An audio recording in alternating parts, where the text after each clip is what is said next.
এইখন সংসাৰত কোনো কাৰোৰে বাবে দয়ালু নহয়। মৰাশ জ্বলোৱা সময়ত সোধে আৰু কিমান সময় লাগিব। গীতা আৰু কোৰাণে আজিলৈকে কাজিয়া লগা নাই। যিসকলে ইয়াক লৈ কাজিয়া কৰে তেওঁলোকে আজিলৈকে ইয়াক পঢ়া নাই। টকা নিমখৰ দৰে যিটো সকলোকে লাগে, কিন্তু যেতিয়া প্ৰয়োজনীয়তকৈ বেছি হয় জীৱনৰ সোৱাদকে নোহোৱা কৰে। এই পৃথিৱীৰ সকলো সঁচা কথা মদ খোৱা জেগাতেই কোৱা হয়, যেতিয়া হাতত মদৰ গিলাচ থাকে, আৰু সকলোতকৈ মিছা কথা আদালতত কোৱা হয়, য'ত মানুহৰ হাতত গীতা আৰু কোৰাণ থাকে। মানুহৰ কথাতেই যাদু আছে। যিসকলে টান কথা কয় তেওঁলোকে মৌ মাখিৰ জোলো বিক্ৰী কৰিব নোৱাৰে, আৰু মিঠা কথা কোৱাবোৰে জলকীয়া গুড়িও বিক্ৰী কৰিব পাৰে। সদায় হাৰ মনাটো তেতিয়াই জৰুৰী হৈ যায় যেতিয়া যুদ্ধখন আপোনজনৰ লগত কৰিব লগা হয়। ভাল পোৱাত কিবা বেয়া হ'লে শুধৰাই দিব, কিন্তু বেইমানীজনক কেতিয়াও এৰি নিদিব। জীৱনত কাৰোৰে দুৰ্বলতাক লৈ নাহাঁহিব, কাৰণ আপোনাৰ কাৰণে যিটো মজাৰ কথা তেওঁৰ কাৰণে সেইটো কষ্টকৰ হ'ব পাৰে। আপুনি জীৱনত যদি কাৰোবাক সঁচাকৈয়ে ভাল পায় তেনেহ'লে আপুনি হাজাৰ ব্যস্ততাৰ মাজতো তেওঁক কিন্তু অলপ সময় দিবলৈ চেষ্টা কৰক। যিসকল ব্যক্তিয়ে কয় তুমি এই কামটো কৰিব নোৱাৰিবা, সেইসকলে আচলতে জানে যে আপুনি সেই কামটো কৰিব পাৰিব। সেইকাৰণে সদায় তেওঁলোকে আপোনালৈ ভয় কৰে। জীৱনত ছোৱালীসকলে নিজৰ ভৰিত থিয় হোৱাটো খুবেই দৰকাৰ। টকাৰ কাৰণে নহয়, পৰিচয় এটা সৃষ্টি কৰাৰ কাৰণেহে। যিকোনো মানুহেই কাষত অহাৰ সময়ত আগবঢ়ায় হাত, আৰু এৰি যোৱাৰ সময়ত দেখায় তেওঁলোকে কিন্তু অজুহাত। আপুনি যদি বিয়া পাতিব বিচাৰিছে তেনেহ'লে বিয়াৰ আগত এই 5টা ভুল কেতিয়াও নকৰিব। 1 নম্বৰ, বিয়া কেতিয়াও দৌৰা দৌৰি কৰি নাপাতিব। বিয়াৰ আগত সময় ল'ব তেওঁক বুজাৰ কাৰণে। 2 নম্বৰটো হ'ল, যাক আপুনি বিয়া পাতিম বুলি ভাবিছে তেওঁক আপোনাৰ জীৱনৰ সকলো কথা খুলি ক'ব, একো গোপনে ৰাখিবলৈ চেষ্টা নকৰিব। 3 নম্বৰ, বিয়াৰ কথা ভবাৰ আগত এইটো চাব আপুনি কিমান দায়িত্ববান মানুহ। হঠাৎ কাৰোবাক ভাল লাগিলে বিয়াৰ প্ৰস্তাৱ নিদিব।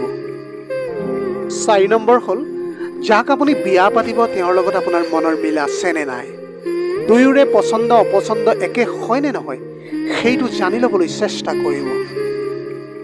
5 নম্বৰ, বহুতেই কয় বিয়া পাতিলে সকলো সমস্যা সমাধান হৈ যাব, কিন্তু বিয়া মানে সমস্যা সমাধান হোৱা নহয়, আপোনাৰ সমস্যা আৰু বাঢ়িবও পাৰে। এজনী ছোৱালীয়ে জীৱনত নিজকে তেতিয়াই সুখী অনুভৱ কৰে যেতিয়া তাই ভৰসা কৰাৰ যোগ্য স্বামী এজন বিচাৰি পায়। ভাল পোৱাত হাজাৰ কষ্ট মানি ল'ব পাৰি, কিন্তু এটা কষ্ট কেতিয়াও মানি ল'ব নোৱাৰি। সেইটো হ'ল যদি তাইৰ ভাল পোৱা মানুহজনে বা মানুহজনীয়ে গোপনে আন কাৰোবাক ভাল পায়। সদায় জীৱনত এজনী নাৰী 3টা কাৰণতেই ধ্বংস হয়। 1 নম্বৰ, যি নাৰীয়ে স্বামীৰ লগত অযথা জেদ কৰে। 2 নম্বৰ, যিগৰাকী নাৰীয়ে স্বামীৰ মুখে মুখে তৰ্ক কৰে। 3 নম্বৰ, যিজনী নাৰীয়ে আনৰ কুপৰামৰ্শত স্বামীৰ ঘৰত অশান্তিৰ সৃষ্টি কৰে। আপোনাৰ পত্নীগৰাকীক কেতিয়াও দাসী নবনাব। সদায় জীৱনসংগী হিচাপে মৰ্যাদা দিবলৈ চেষ্টা কৰিব, কাৰণ তাই এসময়ত দেউতাকৰ ঘৰত ৰাজকন্যা হিচাপে আছিল। কাৰণ সৰুৰে পৰা যাৰ লগত ডাঙৰ হৈছে সিহঁতক এৰি আধা জীৱনৰ পৰা অপৰিচিত এখন ঘৰত জীৱন কটোৱাৰ বেদনা মাথো ছোৱালীসকলেহে বুজিব পাৰে। নাৰীসকলে কেতিয়াও সাৰি নাযায়। সমাজৰ ভয় দেখুৱাই সিহঁতক হৰুৱা হয়। সৌন্দৰ্য বহুত সস্তা, কিন্তু চৰিত্ৰ বহুত মূল্যৱান। সেইকাৰণে সৌন্দৰ্যৰ প্ৰতি আকৃষ্ট নহৈ চৰিত্ৰৰ প্ৰতি আকৃষ্ট হোৱা উচিত। লোভে মানুহক সন্তুষ্ট থকাৰ পৰা আঁতৰাই ৰাখে। সেয়েহে জীৱনত সন্তুষ্ট থাকিবলৈ হ'লে আপুনি আপোনাৰ লোভটো কমাব লাগিব। সত্য আৰু শুদ্ধ মনেৰে কৰা প্ৰাৰ্থনা সদায় ফলৱতী হয়। সেয়েহে প্ৰাৰ্থনা সত্য আৰু শুদ্ধ মনেৰে সদায় কৰা উচিত। আপুনি আপোনাৰ জীৱনত সুখী হোৱাৰ কেইটামান উপায়। 1 নম্বৰ, আপোনাৰ মনটোৱে কি বিচাৰে আপুনি সেইটোকে কৰিবলৈ চেষ্টা কৰক। 2 নম্বৰ, আনে কিবা ক'লেও আপুনি তাত গুৰুত্ব নিদিব। 3 নম্বৰ, আপুনি যিমান পাৰে অকলে থাকিবলৈ চেষ্টা কৰক। 4 নম্বৰ, সদায় নিজৰ কথা ভাবক, আনৰ কথা নহয়। 5 নম্বৰ, স্বাৰ্থপৰ আৰু অহংকাৰী মানুহৰ পৰা সদায় আঁতৰি থাকক।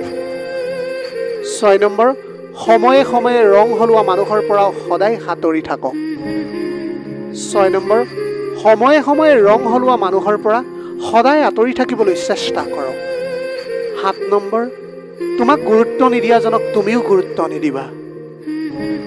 8 নম্বৰ, য'ত তোমাৰ সন্মানেই নাই তালৈ তুমি কেতিয়াও নাযাবা। এই পৃথিৱীত সুখী হোৱাৰ কাৰণে গোটেই জীৱনভৰ দুখত থকা প্ৰাণীবিধেই হ'ল মানুহ। পানীৰ কোনো ৰং নাই, তথাপিও পানীক জীৱন বুলি কোৱা হয়। কিন্তু মদৰ বিভিন্ন ৰং থাকে, তথাপিও মদক লেতেৰা বুলি কোৱা হয়। আৰু মানুহো সঁচাকৈ আচৰিত, জীৱনৰ দুখ পাহৰিবলৈ লেতেৰাত জীৱন মিলাই প্ৰাণ কৰে। মানুহে কয় ভঙা বস্তু হেনো মন্দিৰত ৰাখিব নাপায়। তেনেহ'লে মানুহে ভাঙি পৰিলে কিয় মন্দিৰলৈ যায়? আপুনি জীৱনত যদি পঢ়া শুনা কৰিছে, তেতিয়াহ'লে জ্ঞান আহৰণৰ বাবে কৰক, চাৰ্টিফিকেটৰ কাৰণে নহয়। ভাল যদি পাবই লাগে নিস্বাৰ্থভাৱে পাওক, স্বাৰ্থৰ বাবে নহয়। আনৰ ভুল ধৰিবলৈ মগজু লাগে আৰু নিজৰ ভুল উলিয়াবলৈ কলিজা লাগে। সন্মুখৰ ব্যক্তিজন কিমান বেয়া সেইটো অনুমান সকলোৱে লগায়, কিন্তু নিজে কিমান বেয়া তাৰ অনুমান কোনেও লগাব নোৱাৰে। যাৰ লগত আপোনজন থাকে তেওঁলোকে আপোনজনৰ লগত কাজিয়া কৰে, আৰু যাৰ নিজৰ কোনো আপোনেই নাই তেওঁলোকে আপোনজন সদায় বিচাৰে। অধিক ভবাতকৈ অধিক কৰিবলৈ চেষ্টা কৰক।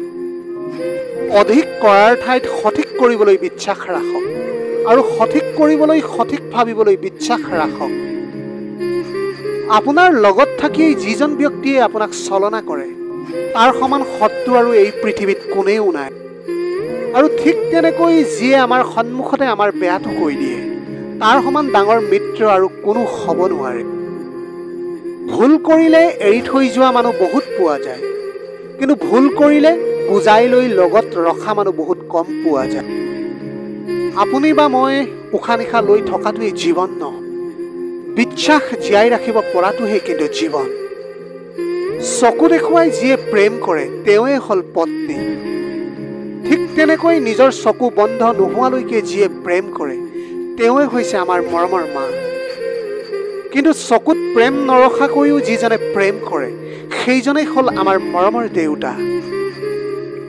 অৰ্থই মানুহৰ ৰূপ সলনি কৰি দিয়ে, আৰু স্বাৰ্থই মানুহৰ চৰিত্ৰটো সম্পূৰ্ণৰূপে বদলি কৰি দিয়ে। ব্যস্ততা আৰু বহানা একেডাল সূতাৰে গঢ়া।